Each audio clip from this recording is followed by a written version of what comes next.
खास करके यहाँ के दो चीजें रहेंगी कि ये जो माइग्रेशन है 19वीं शताब्दी का और 20वीं शताब्दी का, तो ये जो तुलना है, जो भारतीय माइग्रेशन हो रहा है, जो भारतीय लोगों का, ये चीजें इसमें देख ली जाएगी कि देखी गई कि ये दोनों में अंतर क्या है।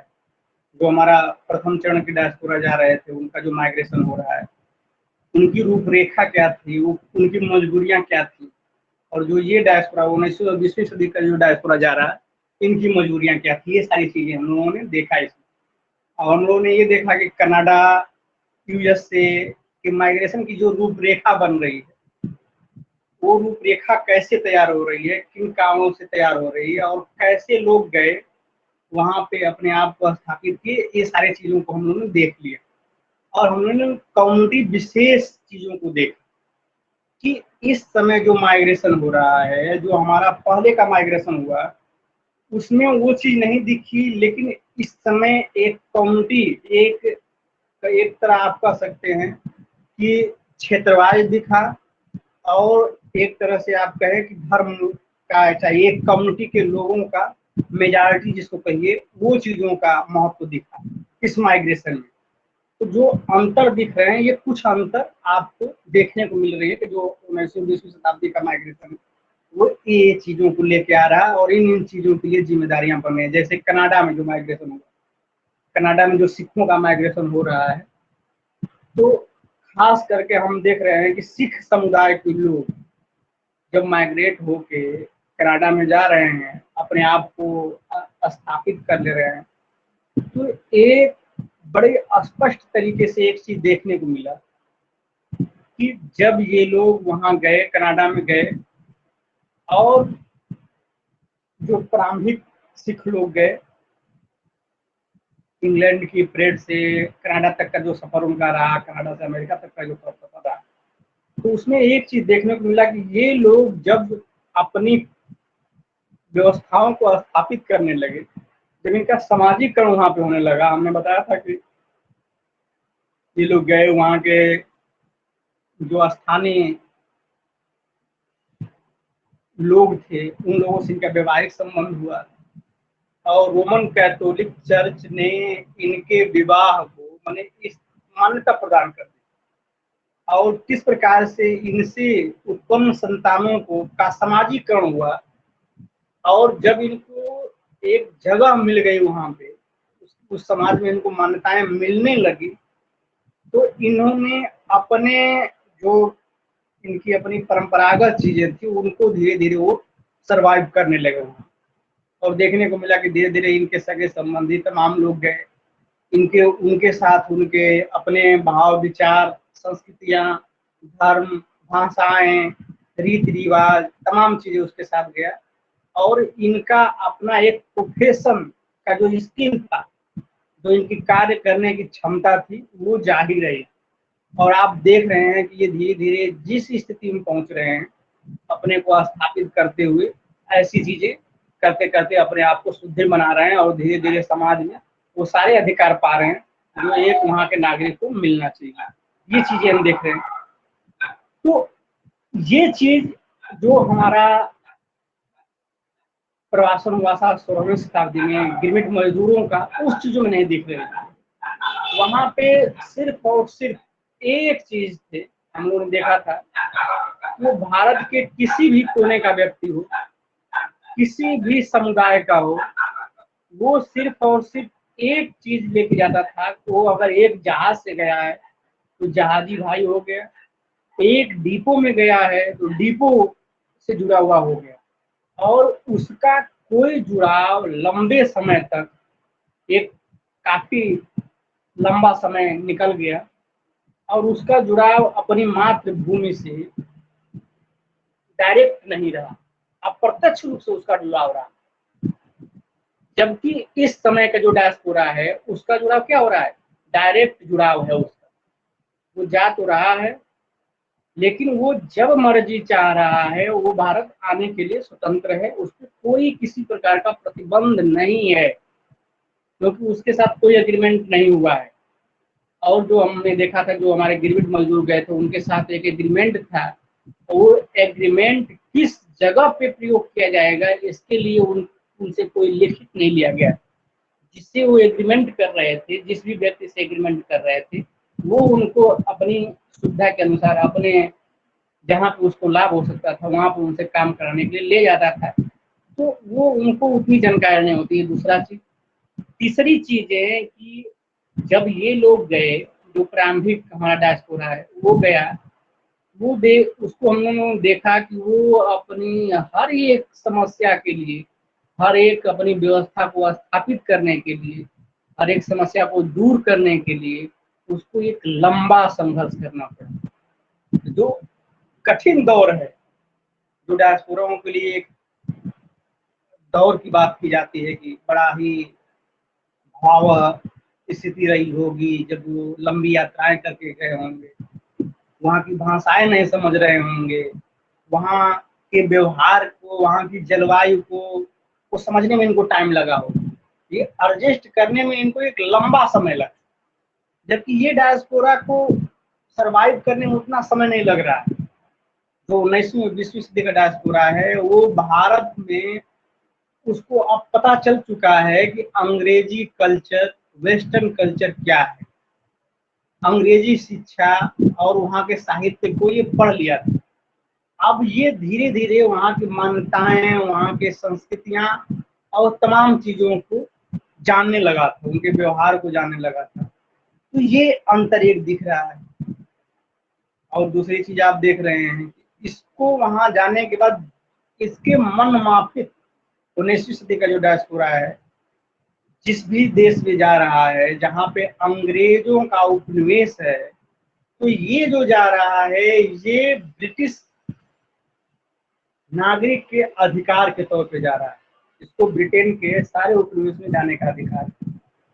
जबकि वो डायस्पोरा जो जा रहा है उसको ब्रिटिश की नागरिकता नहीं मिली है। ब्रिटिश महारानी के अंतर्गत उसके देश का प्रशासन नहीं संचालित हो रहा है।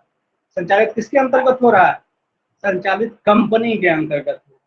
ये तमाम डिफरेंट दिख रहे हैं।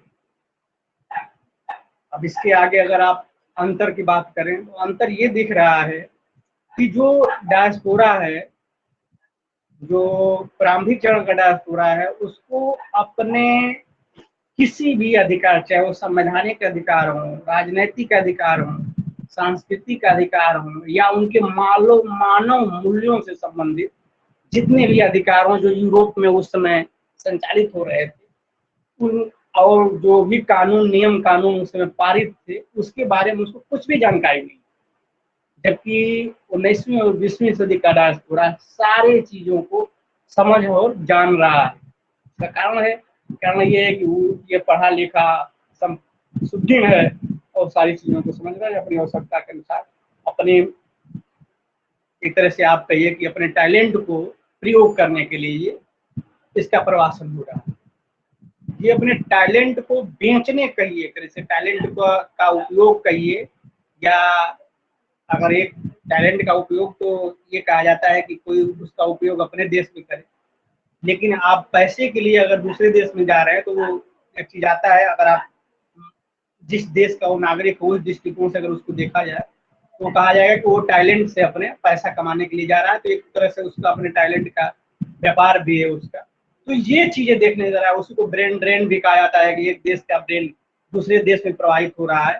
तो वो चीजें भी इस समय के देखने को मिल रही है।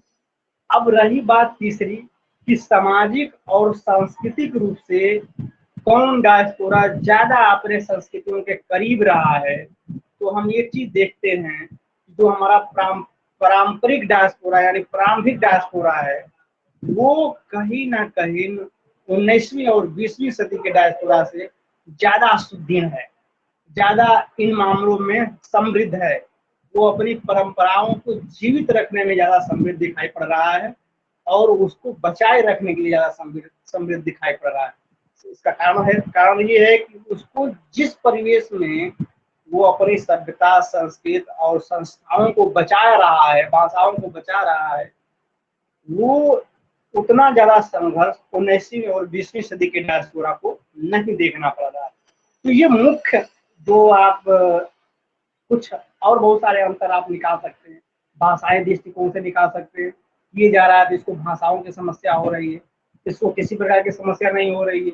ये अंग्रेजी भी जानता है, हिंदी भी जानता है, और चाहे जिस और किसी भाषा के क्षेत्र में इसको भेजा जाता है तो उसकी भाषा सीखने के लिए इसको बहुत टाइम नहीं लगता है, क्योंकि अब वो दौर है कि ये इस दौर में एक भाषा से दूसरे भाषा को सीखने की टेक्नोलॉजी आ गई है और तमाम सुविधाएं मौजूद हैं। ये पढ़ा लिखा है, उसको सीखने में बहुत समय नहीं लग रहा है। तो ये अंतर, तो ये कुछ जो अंतर है जिसके बारे में आप कह सकते हैं कि ये डायस्पोराओं का अंतर दिख रहा है और ये सारी चीजें हो रही हैं। और जो ये का आपके सिलेबस में भी दिया है कि खास करके 1920 से 47 के बीच में जो डायस्पोरा जा रहा है, तो आप समझ रहे हैं कि ये डायस्पोरा वो डायस्पोरा है कि भारत में एक तरीके से क्रांति का दौर भी चल रहा है। वो सामाजिक क्रांति हो चुकी है भारत में, सामाजिक सुधार आंदोलन चल रहे हैं, नव जागरण का अभियान शुरू हो चुका है, एक राष्ट्रीय माने कई सारे सुधार के कार्यक्रम भारत में संचालित हो चुके हैं। भारत में जो सरकारी नौकरियां हैं, जो सिविल सर्विसेज हैं, उसके लिए भी आंदोलन चल रहा है, स्वदेशी आंदोलन हो चुका है। भारत में कई सारे छोटे मोटे किसान आंदोलन हो चुके हैं। मैंने एक तरीके से अंग्रेजों के खिलाफ एक मुहिम तैयार होना शुरू हो गई है और उनका विरोध व्यापक पैमाने पर होने लगा है। 1857 के बाद आप देख रहे हैं कि कितने सारे विरोध हो रहे हैं, कितने सारे अधिनियम लाए जा रहे हैं, कंपनी का प्रशासन लंबे समय तक चल रहा है, गवर्नर और गवर्नर जनरल, फिर भारतीय वो भारत पे ब्रिटिश की महारानी का शासन स्थापित किया जाता है और भारतीयों को ब्रिटिश नागरिक बनाया जा रहा है, माना जा रहा है। और यहीं से एक चीज शुरुआत हो जा रही है 1858 के बाद कि अब ब्रिटिशों को के ऊपर किसी का ब्रिटिश जो उपनिवेश है भारत, अब भारतीयों के ऊपर ये मान लिया गया कि भारतीय एक तरीके से कंपनी प्रशासन नहीं चला रही है, बल्कि अब प्रशासन कहाँ संचालित हो रहा है, ब्रिटेन से संचालित हो रहा है। और वो संचालन कर रहे हैं महारानी के जो मंत्री हैं वो हो रहे हैं। अब विधिवत एक बजट पेश हो रहा है, भारत के अलग नियम कानून संचालित किए जा रहे हैं, पारित किए जा रहे हैं, तमाम चीजें। लेकिन जो मुख्य न्याय का केंद्र हो रहा था वो ब्रिटेन हो रहा है। यानी जो मुख्य चीजों पे फैसला होना है भारत के लिए, वो कहाँ से लिए जा रहे हैं, इंग्लैंड से ही लिए जा रहे हैं। चाहे वो किसी भी संवैधानिक चीजों का निर्णय हो, तमाम चीजों का निर्णय हो। तो आप इस दौर में देख रहे हैं कि जब 1858 की गतिविधियां लागू हो रही हैं तो अब भारतीयों के लिए उतना चैलेंज नहीं है आने जाने में। जहां जहां ब्रिटिश उपनिवेश है वहां वहां भारतीय ब्रिटिश नागरिक के तौर पे आ जा सकता है। ये 1858 के अधिनियम द्वारा चीजें स्पष्ट हो गई थी। तो आप एक परिवर्तन ये देख रहे हैं कि वहां पे इसको कोई दिक्कत नहीं, लेकिन जो पहले का डायस्पोरा है उसको इन समस्याओं का सामना करना पड़ रहा था।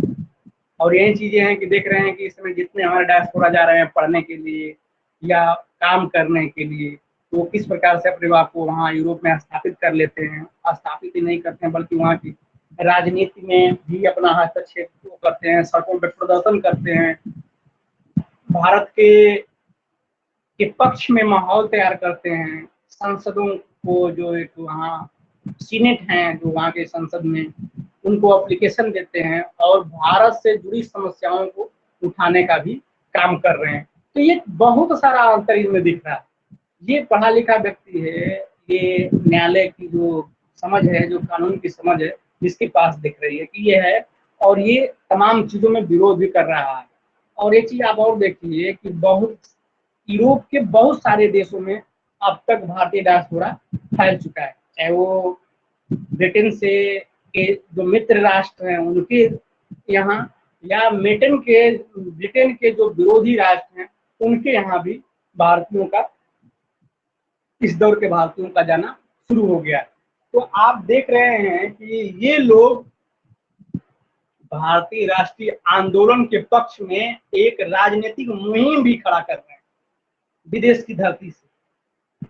जैसे खास करके दो आंदोलनों का नाम लिया जा रहा है, कई सारे ऐसे संस्था बना रहे हैं जो भारतीय आंदोलन से संबंधित हो रही है, जैसे इंडियन हाउस की बात हो रही है, जो कई जगहों बनाई गई, जर्मनी में बनाया गया, कुछ संस्थाएं बनाई गई, अमेरिका में बनाई गई, कनाडा में बनाई गई, और कई सारे ऐसे प्रकरण हुए जो इसके लिए जिम्मेदार थे। कामागाटा मारू प्रकरण हुआ, गदर आंदोलन की जो गतिविधियां संचालित हुई, इंडियन हाउस जो क्रियाकलाप संचालित किए जा रहे थे, फिर आपने देखा कि किस प्रकार बर्मा, रंगून और तमाम जापान और अन्य देशों ने जो जर्मनी ने जो युद्ध बंदी थे, भारतीय युद्ध बंदी जो सैनिक प्रथम और द्वितीय विश्व युद्ध में बंदी बनाए गए थे, उसको छोड़ा और रास बिहारी बोस द्वारा एक इंडियन आर्मी का गठन किया गया। बाद में सुभाष चंद्र बोस द्वारा किस प्रकार से भारत पे नौ एक आक्रमण हुआ, तो ब्रिटिश से भारत पे वो मुहिम छेड़ी गई उनके खिलाफ, जो पूर्वोत्तर राज्यों को कुछ चीजों के लिए आजाद हिंद फौज द्वारा मुक्ति दिलाने के लिए संघर्ष किया गया। और आप देखिए कि जब यही आजाद हिंद की फौज के जब सैनिकों को ब्रिटिश गवर्नमेंट द्वारा बंदी बनाया जाता है और लाल किले पे उनके खिलाफ मुकदमा चलाया जा रहा है, तो उन लोगों के लिए भारतीय लोगों का कितना बड़ा जनमत तैयार होता है, आप इस चीज को देख सकते हैं कि एक जो डायस्पोरा, एक तरीके से वो डायस्पोरा हमारे हैं, और उनके लिए भारतीय लोग कितनी मुहिम तगड़ी कर रहे हैं और किस प्रकार से उनका पैरवी करने के लिए भारत के बड़े बड़े वकील खड़े होते हैं और लास्ट में उनको न्याय मिलता है। तो ये सारी चीजें नौसेना के जो तमाम घटनाएं घट रही हैं, ये कहीं ना कहीं ये चीजों को क्या बता रहा है कि ये चीजें जो संचालित हो रही हैं इस समय बहुत सारे परिवर्तन लाए हुए, यानी 19वीं और 20वीं सदी का डायस्पोरा में ये सारे परिवर्तन देखने को मिल रहे हैं। तो आप इस तरीके से कह सकते हैं, जो खास करके अगर इन बीचों का अंतर कहा जाए, दोनों डायस्पोराओं में अंतर क्या है, उसकी अन्य चीजें क्या हैं, क्या सुदृढ़ता है, उसकी सांस्कृतिक असमानताएं क्या हैं, राजनीतिक असमानताएं क्या हैं, धार्मिक और तमाम जो भी आर्थिक असमानताएं क्या हैं, तो आप ये चीजें बता सकते हैं। आर्थिक में खास करके आर्थिक चीजों को थोड़ा बताना, हम लोग पिछली कक्षाओं में तो चर्चा हुई थी, लेकिन आज थोड़ा उस पर चर्चा नहीं हुई। दोनों में आर्थिक रूप से अंतर ये दिख रहा है, जो जो प्रारंभिक डायस्पोरा है वो कृषि और मजदूरी कार्य कर रहा है, लेकिन इस समय का जो डायस्पोरा, जो 19वीं और 20वीं सदी का डायस्पोरा है, अधिकांशतः ये व्यवसायिक है, कमर्शियल एक तरीके से आप कह सकते हैं। ये टेक्निकल डिग्रियां लिए हुए हैं, ये इसको समझ है, किसी चीज का अनुभव है, और एक तरीके से ये जहाँ पे जा रहा है अपने टैलेंट का प्रयोग कर रहा है, तो ये प्रशिक्षित है एक तरीके से आप कहिए, और ये इसको एक तरीके से आप मजदूरी भी कर रहा है, तो उसका वो वजह थोड़ा ये अलग प्रकार के मजदूर में आता है। तो ये सारे अंतर दिख रहे हैं, तो आप ये कह सकते हैं जो हमारा ये डायस्पोरा है इसमें ये चीजें हैं। अब जो हम लोगों की ये प्रथम यूनिट यहीं पे समाप्त हो रही है।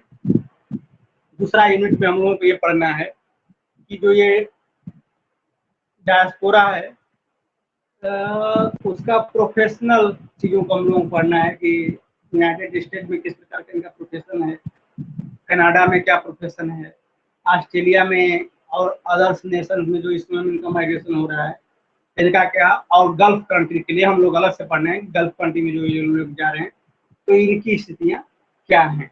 तो ये खास करके है। तो आज का ये हमारा छोटा ही टॉपिक था, इस पर बहुत ज़्यादा हम लोग कई दिन चर्चाएं कर चुके थे। आज हमको लग रहा है कि ये 5वां या 6वां क्लास है फर्स्ट यूनिट का हम लोगों को। तो हमें ये अनुमान है कि आप लोगों को समझ में आ गई होगी यूनिट पूरी, तो हम लोग आगे बढ़ते हैं। अगले दिन से हम लोग दूसरी यूनिट शुरू करेंगे। अगर इस यूनिट में किसी को दिक्कत है, किसी को चीजें स्पष्ट नहीं हुई हैं, तो बोले।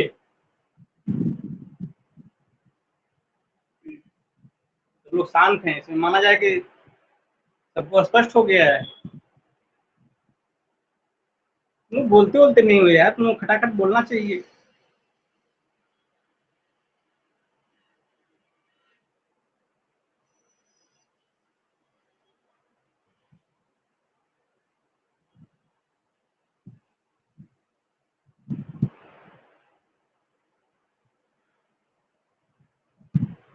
चलो, कोई बोलेगा? किसी को आवाज सुनाई पड़ रही है? जी सर जी। चलो तब, कुछ पूछना उछना हो तो पूछ लो, नहीं तो फिर क्लास बंद किया जाए। नहीं सर, पूछना तो कुछ नहीं। किसी का कोई क्वेश्चन है? तो सर हाँ?